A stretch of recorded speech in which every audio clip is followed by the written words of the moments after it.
where the ambiguity comes in is, did she really get out, or is this what she thinks is happening?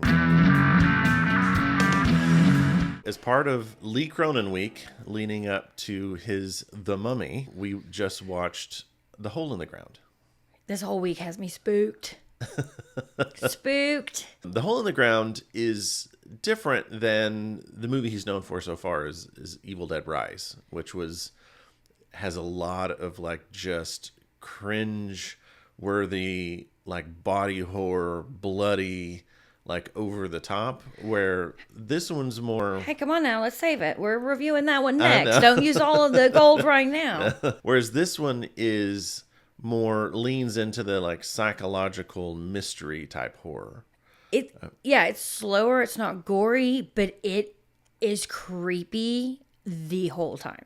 Yeah. It's based on kind of like the Irish folklore, like the Changeling. They don't say that's what it is, but it follows the same kind of thing where a son kind of goes missing for a little bit, comes back, and now the mom's like, that's not my son. Yeah, he seems different. But they play with that a lot really well because they're running from something in their past, and they don't like really say what that is. And she's had a little bit of like a head trauma, and she gets put on medication. So is this real, or is it? Yeah. Is it really her son? And she's just gone a little insane? Yeah. So I like that. I like the mystery the whole time of you don't know if she's going crazy or if the son really is not her son. It's just the stuff that happens. Like everything is it's just creepy. I mean, first of all, it's set in I'll say like a cottage, the middle of nowhere. Like deep in the wilderness, kind of. Yeah, like where their house is up against like a field that is then just miles and miles and miles and miles and miles of huge, kind of like pine trees, I think, just ginormous. You know, it starts out, that kid goes into the field and the mom goes after him, which a mother should do. But I looked at you and said, ooh, I don't know if I could go after the kid in those woods. He's on his own. Sorry. Had a good run, kid. Sorry. Yeah. And they find this big, huge, kind of creepy hole. Like a huge crater. Yeah. And it seems to me kind of like what a sinkhole would be, where it's like, it seems like it's constantly just... No thank you to that, too. It's, like you said, it's not slow, but it's like slower, and it kind of just kind of ramps up the dread, because there's also a character that's a neighbor, that's a lady that they run into a couple of times that this happened to in the past, and she was hospitalized for mental issues, and so she's creepy. She's super creepy. And again, it's like, was she just insane also, or was she telling the truth? And the house is creepy because, of course, it's an older house and she's, scraping off wallpaper to change out the wallpaper. So you just have this feeling of the house is probably haunted anyway. Yeah. It's and he has like a specific style, like not like Tim Burton, where like you see it and you go, oh, that's Tim Burton. But if you watch his movies back to back, they're similar. Like it's got those muted colors, and there's a really cool shot at the beginning that to me kind of reminded me of The Shining, where they're like driving through all the forest, and they're kind of following the car. But then as it's following it, it turns the camera upside down, and now they're on the top, and then the sky's on the bottom. And it's a really cool Which view. We're going to compare his next movie to The Shining also. So I'm thinking he must be a fan of The Shining. Oh, I forgot about that. And Evil Dead Rise, there's what we think is a call out to The Shining. But yeah, again, we'll save that. And another theme, too, that he kind of touches on, and I'm curious if The Mummy is going to be this way, too, is kind of the maternal part of it. So this is, in the folklore, it's like kind of the mother's love is the reason that they say only a mother can notice the difference in their child. And so that's what's happening. And even in Evil Dead Rise, it's two mothers that are involved in it. So he has these themes that he kind of... Guys, I am so scared about The Mummy. I'm excited. So you have this movie that is not gory. There's like no blood in it. No, there is. But what's cool is I don't know if it was budgetary or if like he was trying to be more restrained, but when they find a dead body, and in a really creepy way where their head's like buried in the ground, but her like... her nails are nasty, like the skin, and like there's stuff on her side where things have been pecking at her. Well, yeah, but it shows quick close-up parts of that. So it's like it's there, but like okay, that's not gory. Not to the extent. That's typical horror. You're gonna see some kind of bumps or bruises or scrapes. I think it's a little bit more than that, but yeah. Okay, but then you have Evil Dead Rise, that is all blood and all gore. Yeah. And so I'm like, oh, the Mummy is gonna. I already know from the preview, it has body horror that's just gross, but not necessarily blood, but just ew. And then you get the creep factor of this, where you're just like kind of in like dread the whole movie, but in a good way. Yeah. Because we hadn't seen this one before. I can't believe we hadn't. Yeah. Plus, we've watched other horror movies where it's set in Ireland, and I just love it because I love their accent. And you and I went to Ireland, and we loved being there. It's just it's just a wonderful country. Another one, The Hallow. This one reminds me of that one too. Whereas that one leaned more, same type of story, but it leaned more into the body horror, and you knew what was going on the whole time. Like it wasn't a mystery. Yeah. Whereas this one is it real or not? One of the things that I really like about this one too is the soundtrack or the score, which is Stephen McLean, I think is his name, who also did Evil Dead Rise and is also doing The Mummy. When we watched both of these, like Evil Dead Rise stuck out with me when we watched it before, and I actually have that one on vinyl.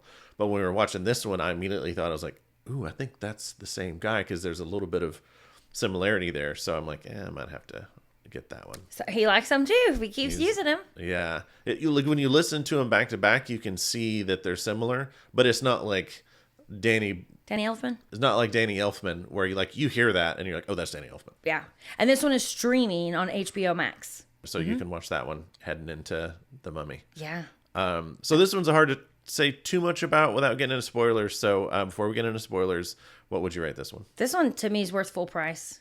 It kept me engaged the entire time. Like I said, I'm scared. I had a few jump scares, and that's what a horror movie is supposed to do. And it didn't, it's not disturbing. I'd say full price as well. This is a good one. I can see how people would say it's slower, because it is, but I don't think it's slower. It's more restrained, I think is what it is. But creepy. The acting is great. The story is great. And I think the ending has a good payoff. It does. Get into spoilers? Let's do it. Okay.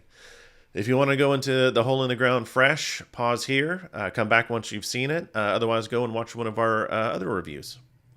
So let's talk about the ending, because I think there's a little bit of ambiguity to it. Or I think some people think there is, but... Okay, so first off, she has to go... She eventually is like, no, this is not my son. And the trick is you can look at them with a mirror, and it'll show their true who they are. And or a photograph. Yeah, so she does a mirror, and it's like a demon-looking kind of... They're in the basement, which is... We don't have basements generally here. Basements creep me out, and I don't ever want to have a basement. And the lights are flickering, so it's already scary. And anyway, so she's like, that's not my son. I'm going to lock up. And so she goes back, because she's like, my son's in that sinkhole. And just like underwater, underground, caves, tight spaces, she's having to... I can't breathe. Just having to, it's like the hole is as big as she is. It's so much anxiety. And even while I'm watching it, I'm thinking, how did they film that? Because she looks completely enclosed. Oh, is she really in such a tight space? Is it open and it's green screened? And I couldn't do that as an actress. And that's another cool horror element that he added to it, that kind of claustrophobic feel. But she gets in there and she finds her son.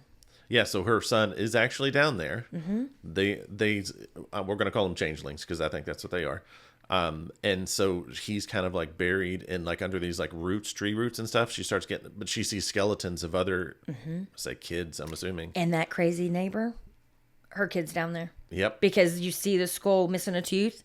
And they brought up that son had missed a tooth, and he was so excited he lost his first tooth or whatever. But as soon as she pulls him out, that's when the changelings kind of start waking up. And so they chase her through. And there's a lot of them. Yeah, back through the hole. But as she gets starting to get out, one of them grabs her arm, and she looks at it, and it's her. Yeah.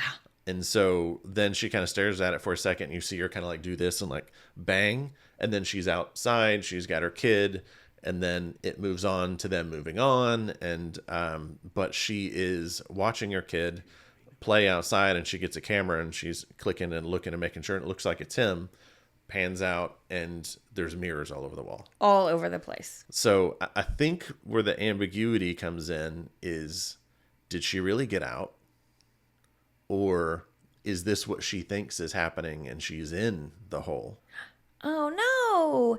She She got out, and all the mirrors are there, which means she's not a changeling, and her kid's not a changeling, because they would see that in the mirrors. I agree with you. I think they got out. I think if that's what the filmmaker wanted, right, then we would see them being happy. They'd be frolicking in the fields and stuff. That's what she would be seeing in the hole. Yeah. Versus like in real life. Still being nervous. And now she is, I would say she's still trapped, because that's a different type of prison. Never knowing, is my son going to come back as something else? Are they going to get him again? And just living in this fear. Yeah. But I think they did get out. That's better than being trapped in a hole and your changelings up here living a life. Exactly. Oh my gosh. You didn't tell me that could be a possibility. No, they lived happily ever after. Thank you very much. I thought they did, but it was still just kind of like back there. The way they filmed it, I think they... Yeah. Yeah. In one of the pictures, he's riding a bike. In one of the pictures, his face is kind of blurry. But again, he was riding, so that can just be an action shot where it's, you know. Yeah. A part that really got me in the movie, when it was not her son, and she's hearing all these noises in his room, and she like looks down on the floor, which immediately I'm nervous. But he captures a spider and he eats it. And I remember just going, I'm out. And I was like, I'm not watching right now. Which it in itself was saying, obviously kids don't do that, but they made a point to say that he was super scared of spiders in the first place. Yes. And she was peeking under the door, watching him kind of move around, and he puts his hand on the ground and he starts moving it towards the spider, and you can see his fingers start like growing a little bit, which was really cool. And then the way he talks to her when he's like, I love you, mommy. Yeah, the kid is really good. He does a really good job. Everybody is really, really good. Yeah. But yeah, he's super creepy in a good way, not like in the Babadook way where you just hate the kid with every ounce of your being. Oh no, I love this kid. And I was like, no, please be your son. Yeah, overall, it's a good movie. It's worth a watch for sure. Yeah, overall, really good. Definitely recommend it. Mm-hmm. So what did you think of The Hole in the Ground? Did you think it was creepy as much as we did? Or did you think it was a little too restrained? Let us know in the comments. Thanks for joining us today. And remember, around here, the fear is family. Bye. Thanks for watching this episode. If you enjoyed it, hit like and subscribe. And tune in next time to The Fear Review, where the fear is family.